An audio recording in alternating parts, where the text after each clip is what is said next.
দেশেতে কি করিলে যাবে দূষণ তাই ভাবনা। দেশেতে দেশের প্রতি দয়া করে পরিবেশ দূষণ করো না। দেশের প্রতি দয়া করে পরিবেশ দূষণ করো না। দেশেতে কি করিলে যাবে দূষণ তাই ভাবনা। দেশেতে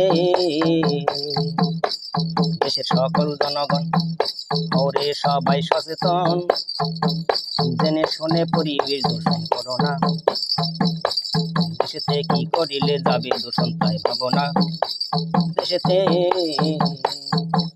করলে পশু পাখি খামার, জানো আগে নিয়ম তাহার, এদের মল জলাশয় দিও না।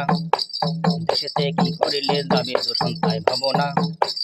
ধোয়া করে রাখো পাশে, মলমূত্র রাখো তাতে, উপরে রেখে পরিবেশ দূষণ করো না। দেশেতে কি করিলে যাবে দূষণ তাই ভাবনা। দেশেতে